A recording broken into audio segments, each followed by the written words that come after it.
So I want to get into this, but this is Versatility Vision. I wouldn't say I'm late, but I guess I can say I am late. However that may sound.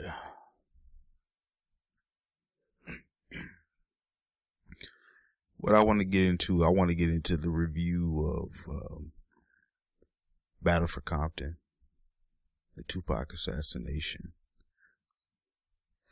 I watched the video. I watched it numerous times. I'm still going to watch it numerous times because, like, I sat there and I rented the video and I was like, I should have just bought it, which I'm going to eventually do, whatever, but I just wanted to rent it first.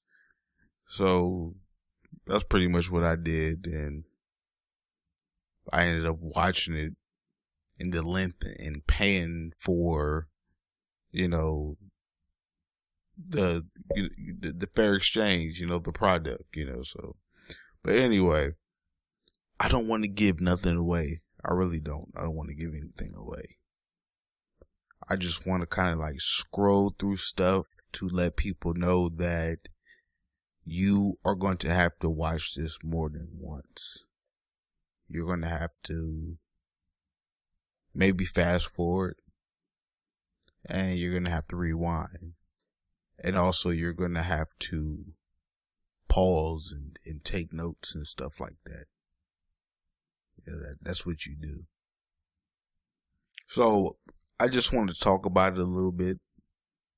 I'm not going to give away any, you know, things that need to be given away or whatever.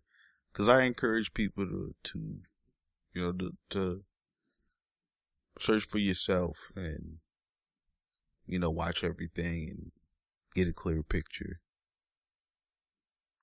So, you know, you got the opening credits and everything like that. We got Gloria Cox is in there. You know, she says something about how we're balanced as youth.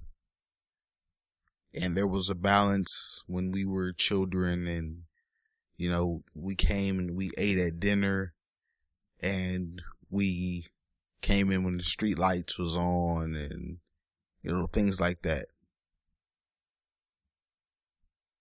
And, you know, we were never better than the other. So that's what she was talking about. That's the way we grew up. And then Layla Steinberg, you know, she mentions how, you know, there were contradictions and, you know, how it could apply to many things, and, you know, how Tupac, you know, knew what he was signing up for. You know, certain things that Tupac did never surprised her. You know, even with him being dead or being alive, like it is what it is. She kind of knows, like I know what's up because, you know, I was a part of his life, you know, pretty much. The A-Trend said, you know, he was really only loyal to himself. You can break that down and find out what that means. Or if you want to break it down. And then he mentioned something on the lines of, if you weren't, you know, down with him, he'll move on pretty much. So Pac, you know, he wasn't playing when it came down to loyalty. You know, and pretty much the movie, it escalates, and it looks over and overviews the death of him, which was probably like collateral damage or something like an offset. And the first chapter, because I started taking notes by chapters, but I didn't want to get too much deep into it because, like I said, I want y'all to watch it if you dare to watch it. Or if you're going to watch it more than once, then I suggest that's what you do. Take down notes or do whatever you got to do. So, like I said in the first chapter, they talk about the corruption coming through Mexico, what does corruption lead to, and, who's involved, and how informants played an important role. So, that's the first chapter. The second chapter is something called Operation Big Spender. You got majors. You have 1 through 4, being followed by elite officers who put their lives on the line. They took money off the top of whatever was seized and everything. Now, these are the elite cops and everything like that. And things just got worse pretty much, Things started turning the bad into worse. And they used to have secret names for evidence, things like that. They make a reference of, Kitty and, small stuff like that, just for them to blend in or whatever, so they talk about, and this is all, police corruption and stuff like that, so they take drugs, they sell them, and plant them on such and such and then resell them, a criminal enterprise pretty much. And that's what the second chapter talks about. Like I said, I encourage people to go ahead and just watch it. Buy it if you got to. If you don't like it, sell it. You get some money back. You probably won't get it all back, but you'll get some money back. What else in part 2, in chapter 2? People could see what was going on, but nobody really said anything. Then you have, chapter 3, pretty much breaks down like how Compton was, how it came about, and people moving out pretty much. So that's chapter 3, and you got the corruption spread through Compton and everything. Again, mentions of Harry O was in there. Another chapter, which is chapter 5, is asking the question is, what corruption in Compton looked like. Then, after that, chapter 6 says, how Compton was, just so corrupt, period. So, in the beginning, it outlines Compton and it shows where the corruption comes from and everything. It tells about how, the Compton police were dismantled, how the Compton police shut down, possibly showing the bloodline, the difference between sheriffs and police officers, and references of them overlapping each other. Indications probably mentioning that death row was just the police, period, backing them. The report being published after a complete inventory was done, and for them pretty much saying like, yeah, this is what it was. In other chapters and other words and everything like that, just giving a review, just letting people know what they'll be expecting or what they should expect. No one was taking a rap for nothing. They wasn't taking a rap for shit. They wasn't going down like that. It was someone dirty, according to them. That's all it was. Somebody's dirty. Compton PD, the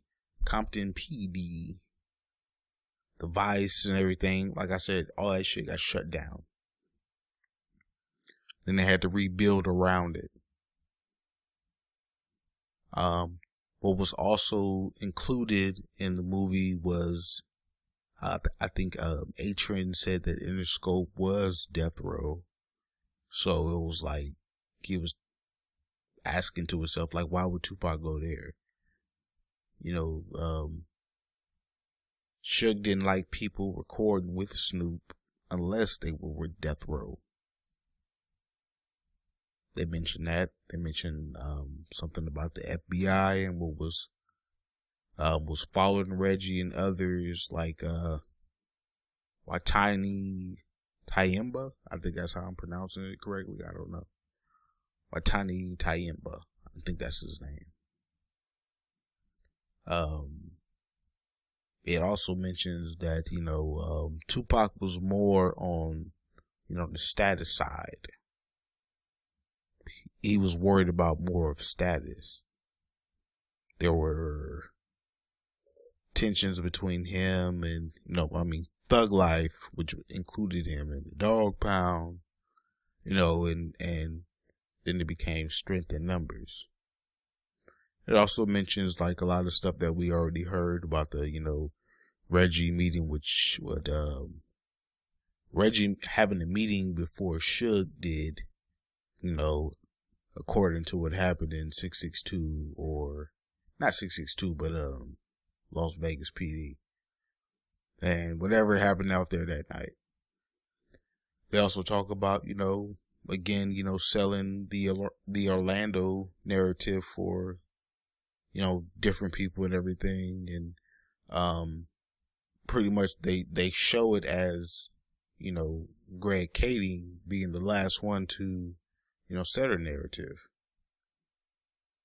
Then, you know, they mention about why Compton PD was involved, and they say pretty much, you know, because it was a gang issue.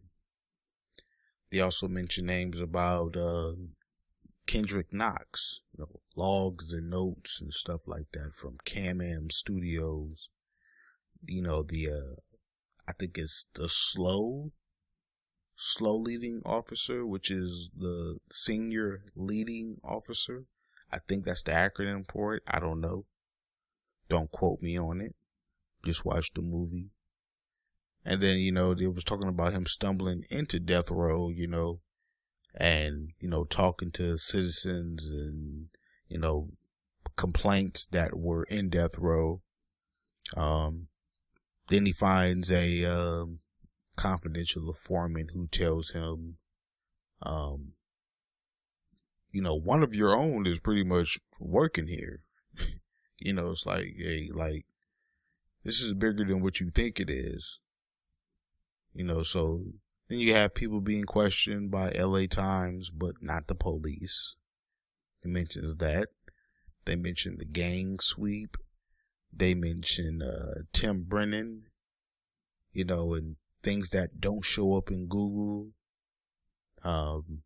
It has things about, you know, the judge signing a warrant.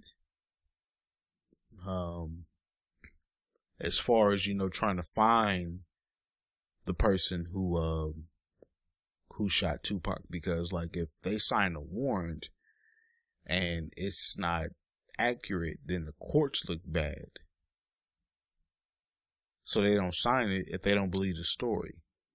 That's not what they're going to do. So, you know, the affidavit and, you know, says that they, well, I'm not going to say that, but pretty much what the video talks about is that an affidavit says that pretty much, you know, somebody got out and started talking shit, and that's how the shooting took place or whatever. You got Brent Becker, you know, saying that he thinks that he knows who did it, but doesn't arrest Orlando Anderson. They mentioned, you know, Orlando Anderson asking him, "Are you going to arrest me?" And he says, "Arrest you for what?" They also bring up why they felt that, you know, Vegas PD just left it alone, because they said the shit stank. It was like, we smelled this shit from all the way over here. The shit stank. We don't want nothing to do with it. And they couldn't convince Vegas PD. They had names and they had new names. And it was overwhelming. So it was just like, okay, well, y'all handle that. And it's a lot of stuff that they talk about why Compton was in there. You know, and you must know some type of form of law. And that's why the story gets deeper and deeper. And it would be a great movie because, you know, Kading testified that there was no informant manual, but then went and got it. So, you know, for the people who believe Greg Kading, you guys need to backtrack, and you need to understand what was going on with him, you know, at first or whatever, because a lot of people take Greg Kading's side or whatever. You know, so it talks about that, and, you know, he ain't got nothing to back it up. He's not saying anything. You know, so you have to just ponder that for a second.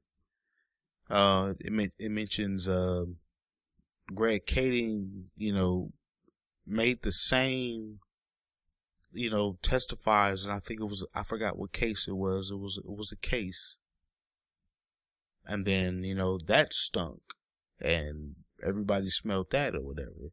So it's like, you know, as far as concerning Greg Kading, people need to go back and really listen and understand, like, you know, the stuff that you can actually find for free is out there. All you got to do is just go get it, or have somebody tell you how to go get it and whatever, you know. So, and then it mentions, you know, the exchange of, you know, Death Row for Ruthless, or, you know, Death Row and Ruthless, you know, where Eazy-E, as some people might know, took 15%, and Suge taking the rights of NWA, you know, where Eazy would get 15% if Dre, Mr. Lay, and, you know, and the DOC made profits.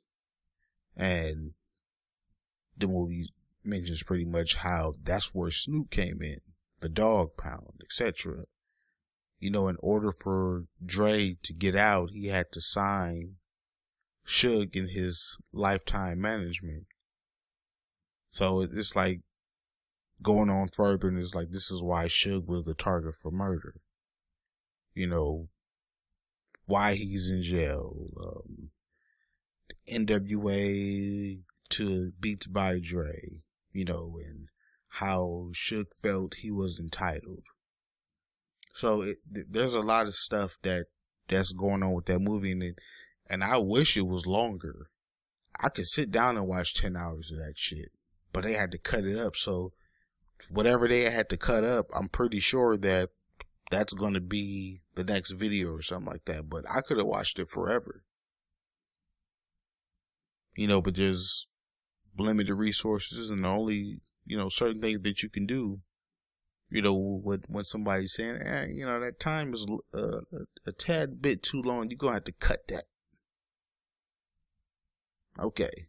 We'll cut it or whatever, but we'll save the rest of this for later. So, I wish they could, you know, drop it back to back, but I mean, I don't know when that's going to happen or whatever, but the documentary is, I like it. And like I said, I watch Murder Rap and everything, and it's just, I just wasn't rocking with the shit. I was just like, what? But anyway, you know, I just want people to just go watch it. If you don't want to, you know, pay for it or whatever, you know, find somebody who could fucking bootleg it. I don't recommend you do that, but it's like, you know, for the people who have been critically thinking this entire time, they've been critically thinking about evidence, and they've been critically thinking about everything that surrounds this whole subject, then you going to watch it. Everybody else, the trolls and everything, they're going to do what they're going to do anyway. So that's not for us to sit back and ponder and wonder and why, and that's not our job. So I recommend people go and see it and everything like that. Like I didn't want to give nothing away. I just wanted to tell you what was going to be spoken about. And I'm probably missing a lot of stuff, but that's on purpose. That's how it's supposed to be, because I don't want to give away the documentary. So once you go and watch it for yourself, you know what I mean, tell me what you think or whatever. You know, comment and tell me where you got or what you got out of it. I would love to hear what you got out of it, and you know, we can speak about it, whatever. So y'all stay fit, y'all keep sharp, make good decisions. Let me know once you watch it.